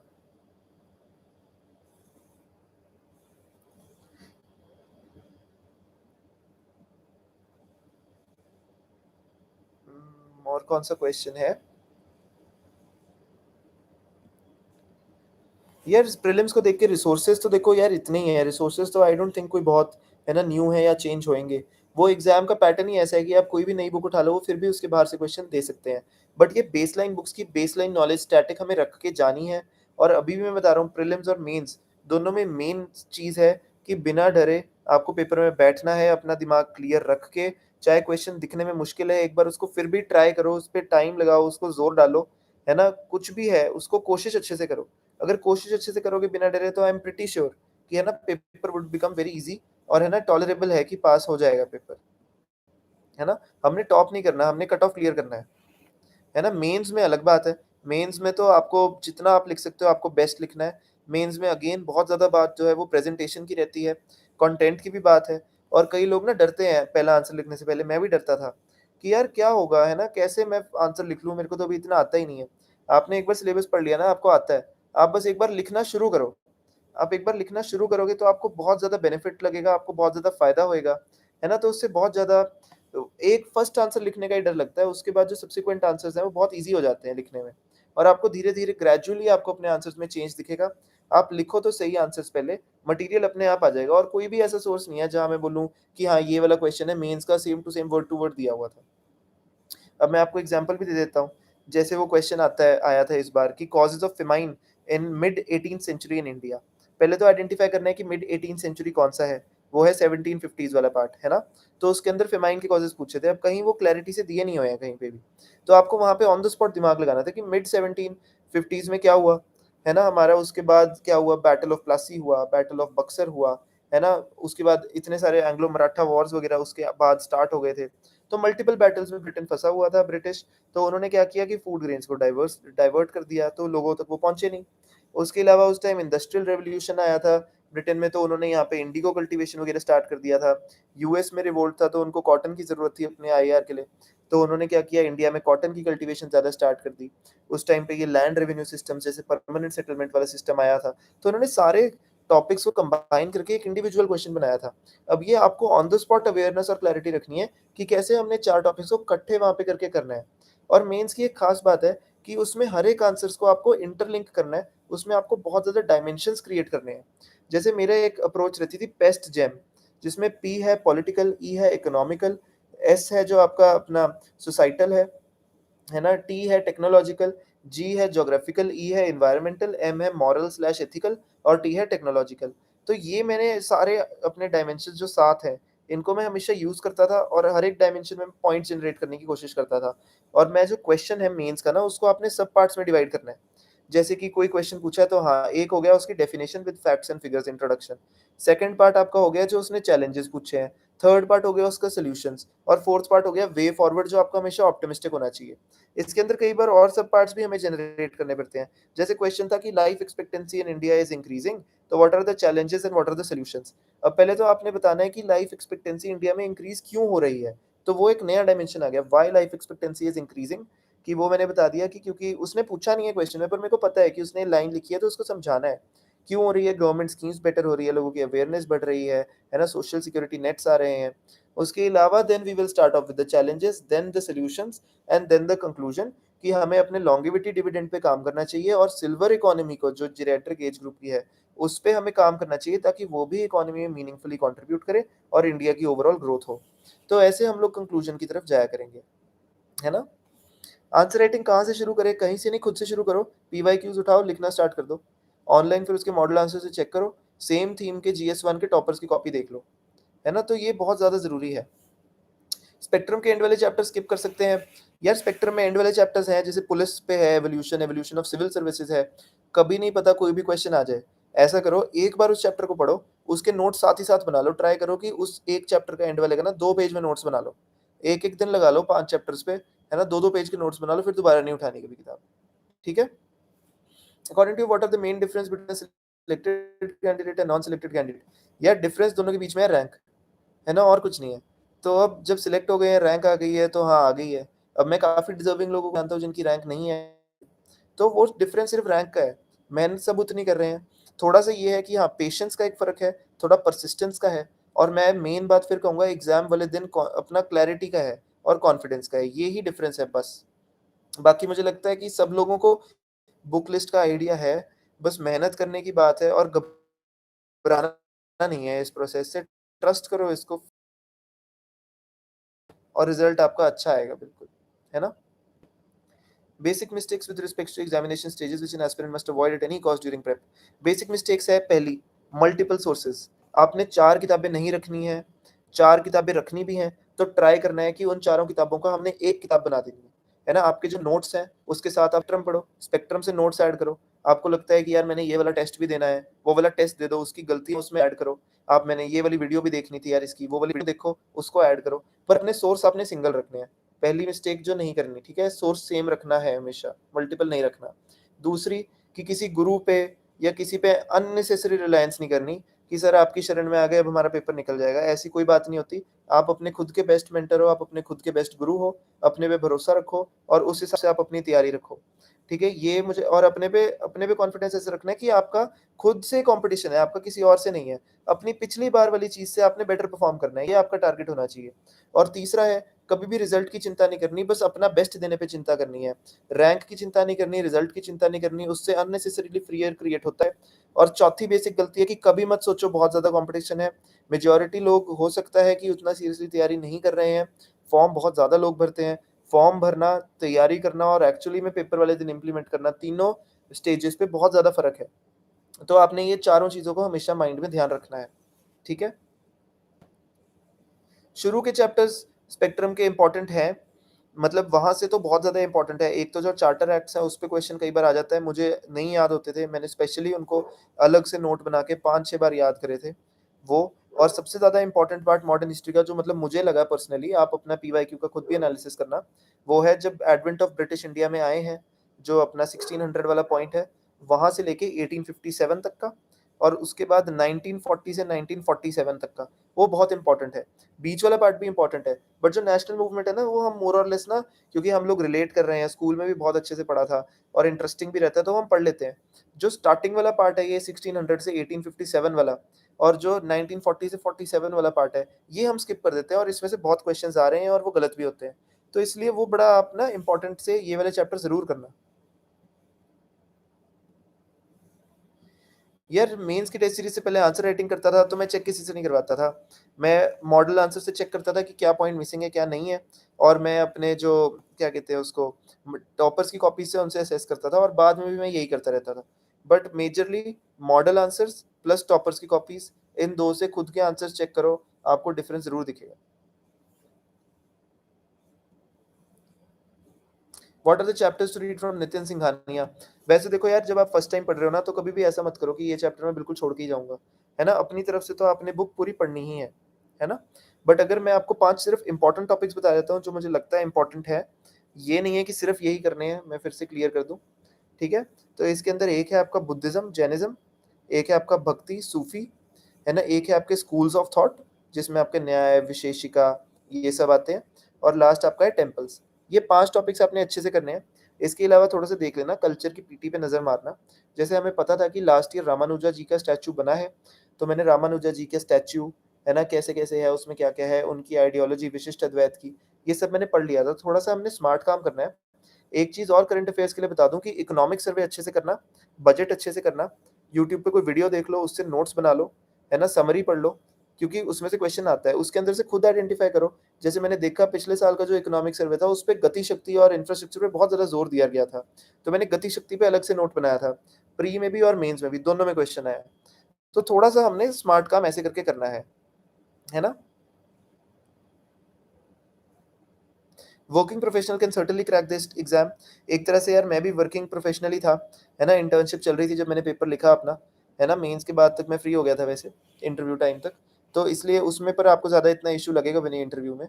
सो मेंस के लिए मेंस के लिए यार मैं कहूँगा कि अपना मतलब वर्किंग प्रोफेशनल के लिए कि अपना यार 15-15 दिन का टारगेट रखना, है ना? कि यार 15 दिन में तो ये चीज़ खत्म करनी है, चाहे आज मैंने 2 घंटे दिए हैं, कल 8 दिए हैं। थोड़ा अपना फ्लेक्सिबल रखना शेड्यूल और साथ-साथ जॉब करने का एक तो ये भी फ़ायदा है, आपको थोड़ी-सी सिक्योरिटी रहती है ना? और दूसरा ये है कि आपकी एफिशिएंसी बढ़ती है कि आपको पता ही है यार दिन में मेरे पास 6 घंटे बचे हैं, तो उनको मैं अच्छे से पढ़ूँगा। थोड़ा-सा ये भी फ़ायदा होता है। तो थोड़ा-सा उस हिसाब से देख के चलना कि आप चाहे वर्क कर रहे हो, नहीं कर रहे हो, हमेशा उसको आपने पॉज़िटिव लाइट में देखना है ना? कभी ये नहीं सोचना कि ये है। Sir did you avail EWS? नहीं यार, मेरा जनरल ही था, मेरा ईडब्ल्यूएस नहीं है ना? बिल्कुल जनरल कैटेगरी है मेरा, 70 रैंक है। So after MBBS why civil services? Honest answer. यार बिल्कुल ऑनेस्ट आंसर मैं आपको दे देता हूँ। जेनुइनली जब मैंने अपना कॉलेज स्टार्ट किया तो मेरी दीदी डॉक्टर थे, मुझे उनका देख के लगा मुझे भी डॉक्टर बनना चाहिए। सेकंड ईयर में आके, थर्ड ईयर में आके मैंने देखा सच्ची में जेनुइनली कि कैसे जो मेजरली पेशेंट्स आ रहे थे, हम ओपीडीज़ में ड्यूटी लगती थी, इमरजेंसी में क्लिनिक्स में जाते थे। तो उनको बेसिक दिक्कतें थी कि सैनिटेशन नहीं है, ड्रिंकिंग वाटर ठीक नहीं मिल रहा, है ना? एरिया में इन्फेक्शंस बहुत ज़्यादा फैल रही हैं। तो मुझे वो देख के लगता था कि यार हम क्या कर सकते हैं? हम लोग मेडिसिन दे देते थे। पेशेंट आते थे कि सर हम मेडिसिन अफ़ोर्ड नहीं कर पा रहे हैं, इसका क्या कर सकते हैं? सो मुझे बहुत ऐसा लगा कि यार कुछ एडमिनिस्ट्रेटिव साइड पे अगर हम चले जाएँ, थोड़ा-सा मेडिसिन की नॉलेज लेके, तो मुझे लगता था कि काफ़ी ज़्यादा हम चेंज कर सकते हैं।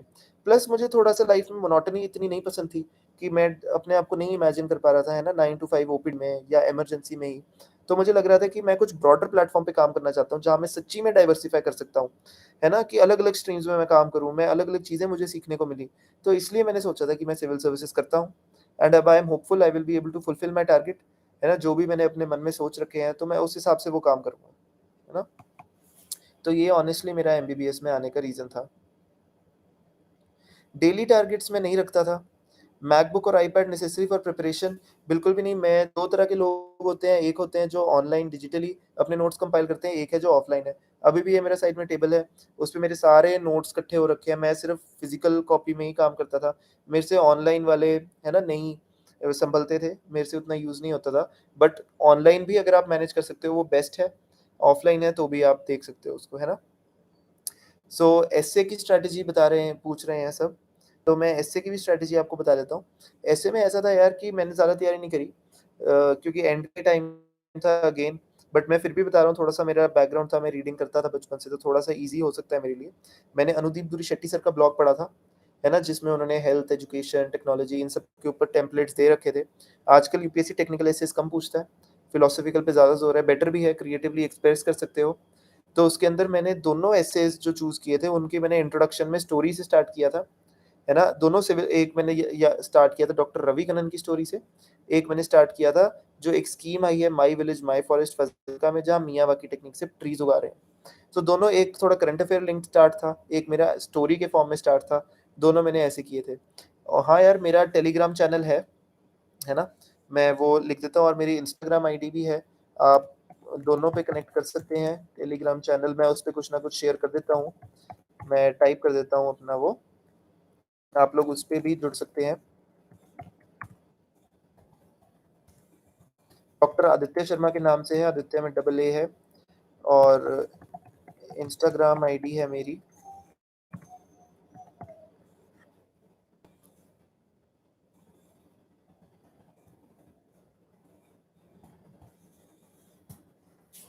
है ना? सो ये है।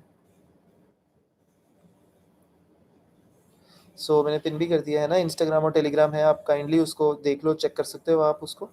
टेलीग्राम पे कई कुछ मैंने डाला हुआ है ना? सो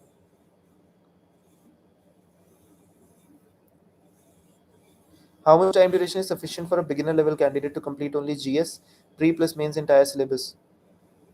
Yeah, I would think 1.5 years is necessary, including थोड़ा बहुत revision, है ना? प्री प्लस मेंस की बात हो रही है तो 1.5 साल तो आई वुड थिंक जेन्युइनली कि ज़रूरी है। हो सकता है 6-7 महीने में प्रीलिम्स का सिलेबस खत्म हो जाए। हो सकता है आप 2-3 महीने आंसर राइटिंग स्टार्ट कर लो, पर 2-3 महीने आपको रिवीजन के भी लगेंगे, तो इसलिए वो है। Can newspaper skip through YouTube analysis videos? है ना? तो देखो मैंने पर्सनली यूट्यूब एनालिसिस नहीं देखे न्यूज़पेपर के कभी, मैं खुद से ही पढ़ता था। तो है ना, थोड़ा-सा मुझे लगता था कि यूट्यूब पे वीडियोज़ देख के इससे तो मैं खुद ही पढ़ लूँ इतनी देर में, तो थोड़ा-सा इसलिए ऐसे होता था। है ना? 6 टू 10th एनसीईआरटीज़ मैंने नहीं पढ़ी हिस्ट्री की यार, मैं फिर से कह रहा हूँ, मैंने सिर्फ 11th-12th की पढ़ी थी, एंशिएंट मिडीवल की, न्यू वाली एंड ओल्ड वाली। है ना? तो वो थे। हाँ, आई एम प्लानिंग कि टेलीग्राम पे अपने सारे नोट्स अपलोड कर दूँगा। जो मुझे लगता है कि रेलेवेंट है, जो मुझे लगता है यूज़फुल है, वो मैं पक्का अपलोड कर दूँगा, है ना? तो आपको यूज़ आ जाएगा। How to keep ourselves motivated? यार मोटिवेशन के लिए ना मेरा हमेशा 1-2 चीज़ें ही रही हैं, कि एक तो मोटिवेशन के लिए मैं ना, एक चीज़ होती है एक्सटर्नल मोटिवेशन, एक चीज़ होती है इंटरनल मोटिवेशन। एक्सटर्नल मोटिवेशन है आपको 4 दिन तक मोटिवेटेड रखेगी। बट एक्सटर्नल मोटिवेशन है कि यार आपको वो इंटरनल मोटिवेशन जो है वो आपको हमेशा ना लाइफ लॉन्ग तक आपको मोटिवेटेड रखेगी इस प्रोसेस में। हमेशा पहली बात तो तब तैयारी में आओ जब आपको पता हो कि क्यों आना है। जब आप तैयारी में आ गए हो और अब आपको कई बार डाउन सा फील हो रहा है, तो कोई बात नहीं, आधे दिन का ब्रेक ले लो, आराम से रिलैक्स करो और उसके बाद आपको अगर लगता है कि नहीं यार मुझे और भी करना है, तो फिर आप उसके बाद चाहे 2 दिन का ब्रेक ले लो, बट बहुत ज़्यादा बार ब्रेक्स नहीं होने चाहिए, महीने में ऐसा 1 बार होना चाहिए। और उसके अलावा जो इंटरनल मोटिवेशन है वो आपको हमेशा गाइड करेगी। आप ये सोचो कि आप अपने लिए तैयारी नहीं कर रहे हो, आप उनके लिए तैयारी कर रहे हो जिनकी आप हेल्प कर सकते हो सर्विसेज़ में आने के बाद। तो जब आप अपने से बढ़कर आगे को ब्रॉडर पिक्चर को देखोगे ना, तो आपको थोड़ा-सा बेटर लगने लग जाएगा। तो ऐसी चीज़ को इनकलकेट करने में टाइम ज़रूर लगेगा। बार-बार सोचो कि मैं क्यों इस एग्ज़ाम की तैयारी में आया हूँ या आई हूँ। एक्सटर्नल मोटिवेशन देखने में कोई बुराई नहीं है। अगर आपको लगता है कि आपको कोई वीडियो देख के मोटिवेशन मिलता है, ज़रूर देखिए उसको। पर रील्स वगैरह देखने का कोई पर्पज़ नहीं है, कोई पॉइंट नहीं है। है ना? वो कभी इतना मोटिवेटिंग नहीं है, वो ज़्यादा इन्फैक्चुएशन का सोर्स बनता है, तो उसके लिए बहुत ज़्यादा फ़ायदा नहीं होएगा आपको। है ना? सो ये कंसिस्टेंसी और मोटिवेशन का यही है कि अपने आप को लिटिल-लिटिल अपना चलते रहो आगे, है ना? 6-6 महीने करके, कि अपना आज हमने अब 6 महीने में मैंने ये करना था, 1 महीने में ये करना था, 15 दिन में ये करना था। सो थोड़ा-थोड़ा वो करो, अपने आप पे इम्प्रूव करो, अपने आप से कॉम्पिटिशन करो कि यार पिछली बार से मैंने बेटर करना है इस बार। तो वो अगर आप देखते रहोगे तो कंसिस्टेंसी मेंटेन रहेगी। अपने कुछ अच्छे फ्रेंड्स बनाओ, फ्रेंड्स से बातचीत करो, उनसे एंग्ज़ायटी शेयर करो, घरवालों से बात करो, घरवालों से एंग्ज़ायटी शेयर करो, है ना? और अपना रीज़न हमेशा सोचो ब्रॉड कि हम क्यों आना चाहते हैं, है ना? सो ये है। How can I follow my passion during UPSC preparation? So यार पैशन का ऐसे है कि अपनी हॉबीज़ कभी-कभी परस्यू करो। जैसे मैं ब्लॉग्स लिखता था, मैं 2 ब्लॉग्स लिखता था, कोविड में मैंने बहुत लिखे, साथ-साथ मैं पढ़ाई भी कर रहा था। सो दिन में डेली 2 घंटे आप निकाल सकते हो अपनी हॉबी के लिए, कोई बड़ी बात नहीं है। गिटार बजाते हो, गिटार बजाओ। मैं गेम्स खेलता था, मेरे को गेम्स खेलने का था थोड़ा शौक, मैं खेल लेता था। रात को सोने से पहले 1 घंटा खेल लिया। रात को सोने से पहले कभी आपने, है ना, एक वो यूट्यूब पे कुछ देख लिया सोने से पहले, कोई डॉक्यूमेंट्री देख लिया, तो ऐसे-वैसे आप कर सकते हो। इसमें चलना चाहिए, चलता रहेगा, बट आपने अपना मेंटल इक्विलिब्रियम बना के रखना है। चलता रहेगा, बट आपने अपना मेंटल इक्विलिब्रियम बना के रखना है। एजुकेशनल बैकग्राउंड एजुकेशनल बैकग्राउंड इतना मैटर नहीं करता है इस एग्ज़ाम में, हमने देखा है हर एक स्ट्रेटा के लोग हैं, ह्यूमैनिटीज़ से लेके इंजीनियरिंग तक मैटर नहीं करता है इस एग्ज़ाम में, हमने देखा है हर एक स्ट्रेटा के लोग हैं, ह्यूमैनिटीज़ से लेके इंजीनियरिंग तक, साइंस, है ना, medical, law, commerce and accountancy, हर एक बैकग्राउंड का हर एक बंदे ने एग्ज़ाम क्लियर करा है, so it is no worries at all, है ना? बेस्ट टेस्ट सीरीज़ यार कोई नहीं होती, सब टेस्ट सीरीज़ बराबर है, बट मैं अपना बता सकता हूँ मैंने कौन-सा किया था। विज़न का तो मैंने बाकी नहीं किए थे, तो मुझे नहीं पता कि वो कैसे थे, है ना? येस, मैंने अपने टेलीग्राम चैनल पे अपने मॉक टेस्ट सीरीज़ की चेक्ड कॉपीज़ डाली हैं। लोग टे चेक नहीं डालते, मुझे पता नहीं कुछ कॉपीराइट होता है उस पे या नहीं, बट हाँ, मैंने कुछ चेक्ड भी डाल दी हैं, कुछ अनचेक्ड भी हैं जिनको मुझे चेक नहीं मिली, तो ऐसे था। है ना? बट वो आपको एक बात ये भी देखनी, मुझे चेक नहीं मिली, तो ऐसे था। है ना? बट वो आपको एक बात ये भी देखनी है, मैं आपको अपना स्कोर बता देता हूँ। कि जैसे जीएस 1 में मैंने अभ्यास दिया था 10 दिन पहले विज़न का, है ना? है ना? सो जीएस 1 में मेरा स्कोर आया था 112, जीएस 2 में मेरा स्कोर था कितना था मेरा, 89 था, नहीं 99 था, है ना? जीएस 3 में मेरा स्कोर था 79 और जीएस 4 में मेरा स्कोर था 89। तो मैं बहुत ज़्यादा खुश नहीं था, बट हाँ, मेरे को था कि कोई नहीं, अब इतना तैयारी किया है, मे बी इतना ही डिज़र्व करता हूँ। फाइनली मैंने पेपर दिया है, तो जीएस 1 में मेरे 107 है, करता हूँ। फाइनली मैंने पेपर दिया है, तो जीएस 1 में मेरे 107 हैं, जीएस 2 में 120 हैं, जीएस 3 में 100 हैं एंड जीएस 4 में 119 है। तो जिस इकलौते पेपर में मेरे सबसे ज़्यादा थे, उसमें मेरे इन सब में से सबसे कम मतलब 107 है और बाकी सब में ज़्यादा है। तो ये थोड़ा टेस्ट पेपर्स की चेकिंग का वेरिएशन रहता है, तो इसलिए आपने इतना डरना नहीं है, ठीक है? सो एग्जाम विद कॉलेज का ये है यार, अपना कॉलेज को भी टाइम दो। कोई टेस्ट आ रहा है कॉलेज में तो उससे 2 दिन पहले कॉलेज का पढ़ो, बाकी टाइम यूपीएससी का करो। अगर आपके फाइनल पेपर आ रहे हैं तो उससे 2-3 महीने पहले अपना फाइनल अपना कॉलेज का पढ़ो, अपना कॉलेज का फेस्ट लगाओ, है ना? कॉलेज की एक्स्ट्रा करिकुलर में पार्टिसिपेट करो, स्पोर्ट्स डे में पार्ट लो, है ना? एट द सेम टाइम अपनी तैयारी साथ साथ चलती रहनी चाहिए। अगर फर्स्ट ईयर में आप अपना बेसिक सिलेबस को कवर करें, है ना, और सेकंड ईयर में आप अपना सेल्फ स्टडी पे फोकस कीजिए। वो कॉलेज का फर्स्ट सेकंड ईयर नहीं, तैयारी का। कॉलेज का फर्स्ट ईयर तो आप अच्छे से एंजॉय कीजिए, है ना? तो ये आई थिंक ज़्यादा इंपॉर्टेंट है।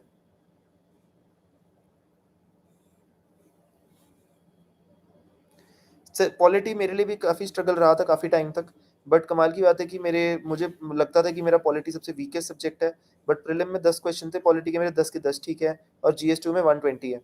सो पॉलिटी का ऐसे है कि उसको मल्टीपल बार पढ़ो, है ना? उसमें जनरली क्या होता है ना, हम लक्ष्मीकांत पढ़ते हैं, fundamental rights, fundamental duties, executive जो प्रेसिडेंट वाला पार्ट है ना, पार्लियामेंट, ये स्पीकर स्पीकर, वहां तक हम लोग अच्छे से पढ़ लेते हैं। उसके बाद जहां से स्टेट वाली बॉडीज, गवर्नर वगैरह स्टार्ट होता है, पंचायती राज आता है, म्यूनिसिपैलिटीज आता है, कॉन्स्टिट्यूशनल नॉन कॉन्स्टिट्यूशनल बॉडीज आती हैं, वहां तक हम लोग हल्के हो जाते हैं और पढ़ नहीं पाते।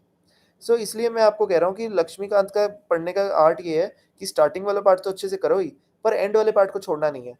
जो पार्ट आपको जिस भी सब्जेक्ट का जो भी चीज़ आपको टॉपिक मुश्किल लगता है, उसका नोट बना लो, उसको अलग से यूट्यूब पे सर्च करके उसकी कोई वीडियो देख लो, एंड आई थिंक उससे ज़्यादा कोई आपके पास सोर्स है ही नहीं है।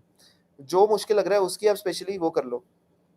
कैटेगरी संस्कृत और हिंदी श्लोक इन इंग्लिश ऐसे लिख सकते हो।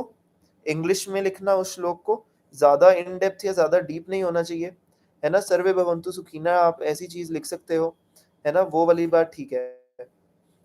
मैपिंग के लिए यार मैंने पर्सनली इंडिया मैपिंग के लिए, है ना? वो वाली बात ठीक है। मैपिंग के लिए यार मैंने पर्सनली इंडिया मैपिंग के लिए सुदर्शन गुज्जर सर का यूट्यूब चैनल किया था। आई थिंक उसका मुझे काफ़ी फ़ायदा हुआ था, है ना? सो ये था। Distance learning students can clear UPSC, इसमें कोई शक नहीं है ना? आजकल रिसोर्सेज इतने ऑनलाइन है हमारे पास, अगर आप अपना डिसिप्लिन मेंटेन कर सकते हो, डेली की क्लास टाइम से लगा सकते हो, तो हाँ, इट इज़ पॉसिबल, इसमें कोई नहीं है। मैंने बहुत लोग देखे हैं जिन्होंने क्लियर करा है ना? सो है ना? सो एनसीईआरटीज़ कवर कर ली हैं, ऑप्शन 50% हो चुका है। शेयरिंग प्लानिंग लग रहा है, कोचिंग जॉइन करूँ या नहीं, सेल्फ करूँ तो फियर है। अगर एनसीईआरटी के पास रिसोर्सेज हैं, अगर आपके पास टाइम है, अगर आपके पास अपॉर्च्युनिटी है, तो आप कोचिंग जॉइन कर सकते हो। अगर आपको डाउट लग रहा है, कोचिंग की डेमो क्लासेस ले लो, हर एक कोचिंग प्रोवाइड करता है, देख लो, अगर आपको सूट बैठता है तो देख लो, वरना सेल्फ स्टडी भी ज़रूरी है। अगर आपने एनसीईआरटीज़ कवर कर ली हैं तो अब आप you can graduate to the standard books, है ना? स्पेक्ट्रम करो, लक्ष्मीकांत करो, जीसी लियोंग करो, जो भी आपको बुक लग रही है करो, और अपने एनसीईआरटी वाले नोट्स के साथ उसको कंपाइल करो, है ना? अपना ऑप्शनल का बचा हुआ पार्ट करो, ऑप्शनल के पीवाईक्यूज देखो, ऑप्शनल के सिलेबस देखो, अपना कंसोलिडेट करो और उसको रखो, ठीक है?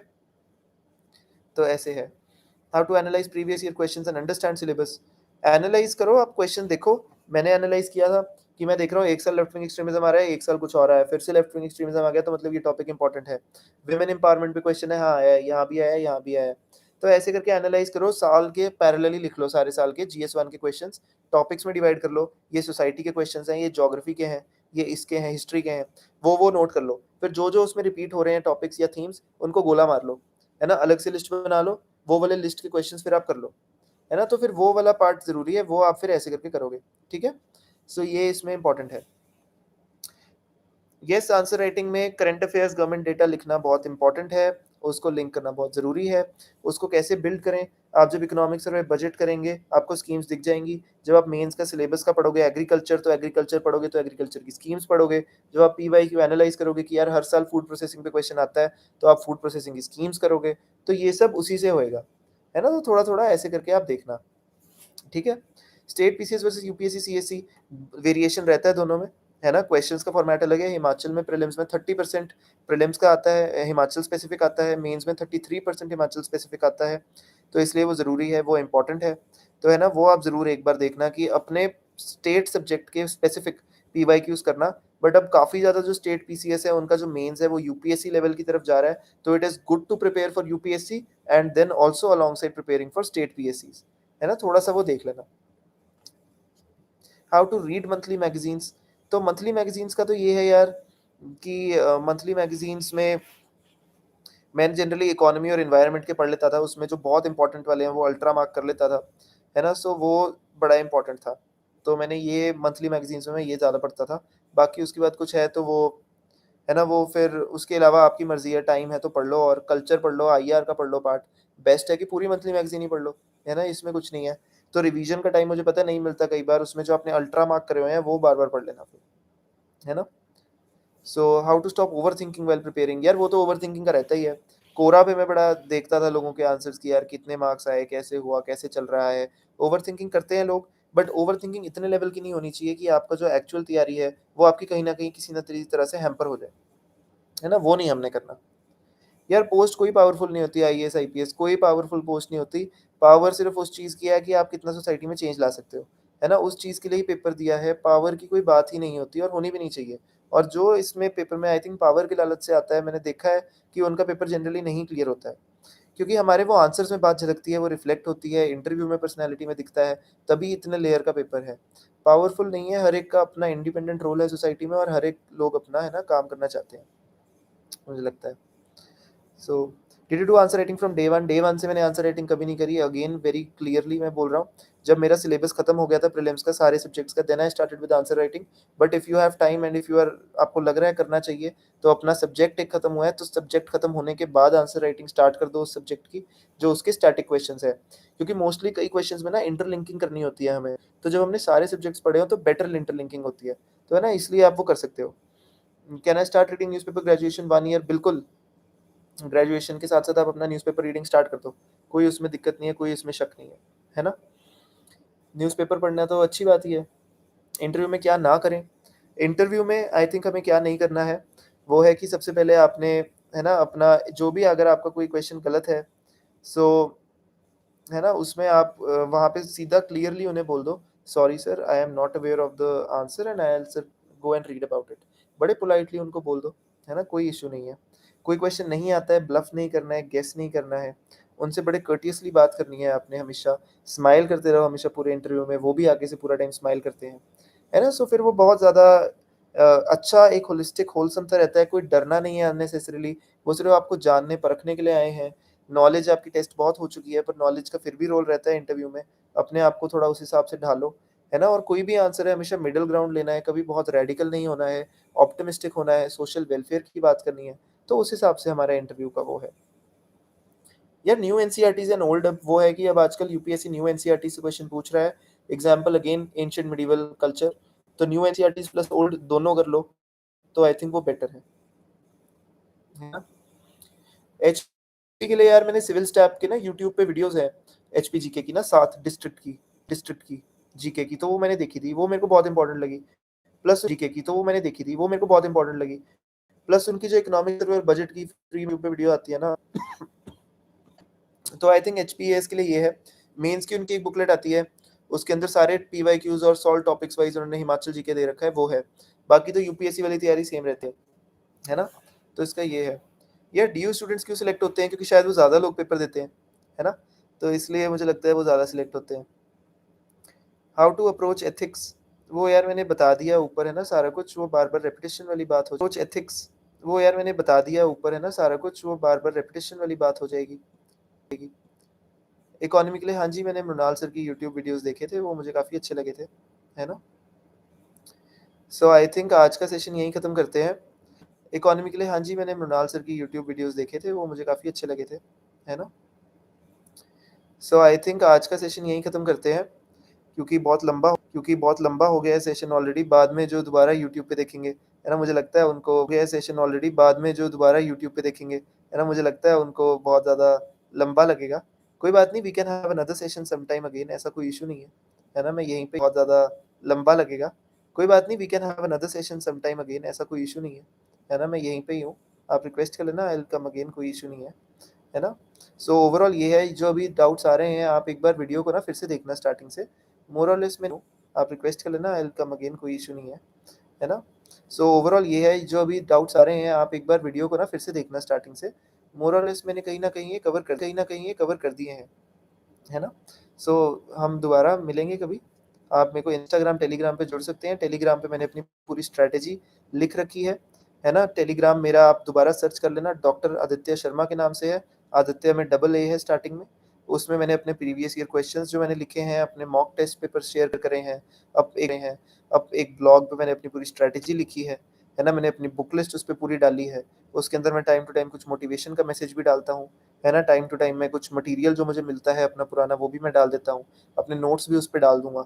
तो आई थिंक उस पे हम कम्युनिकेट कर सकते हैं बहुत बढ़िया, है ना? सो आज का हम लोग इसलिए सेशन यहाँ खत्म करते हैं। मुझे बहुत अच्छा लगा आप सबसे इंटरैक्ट करके, सबसे बात करके। यूपीएससी टाइम का बहुत अच्छा प्लेटफ़ॉर्म है। ब्लॉग नेम यार मुदित जैन सर का ब्लॉग है वो, उस पे सारे टॉपर्स अपना-अपना डालते हैं। तो मैंने भी उस पे डाला है, आप मेरे टेलीग्राम चैनल पे ज़रूर उसमें देख लेना, तो आपको वो मिल जाएगा, है ना? तो प्लेटफ़ॉर्म के लिए भी बहुत थैंक यू, और मुझे लगा कि काफ़ी वो था, ऑप्शनल मेरा मेडिकल साइंस था। सो है ना, वील मीट अगेन। आप एक बार फिर से ये पूरा देखना वीडियो, और आपको आई एम प्रीटी श्योर सारे डाउट्स की क्लैरिटी हो जाएगी। सो है ना, मृणाल सर की यार यूट्यूब पे फ्री में वीडियोस है, आप सर्च करना, आपको मिल जाएगा। सो थैंक यू एवरीवन, है ना? I really enjoyed the session. So है ना, ओके, नो वरीज यार, I really enjoyed the session, है ना? सो आप है ना टेलीग्राम पे ज्वाइन होना, कनेक्ट होना, वील इंटरेक्ट देयर, है ना? Okay, bye bye.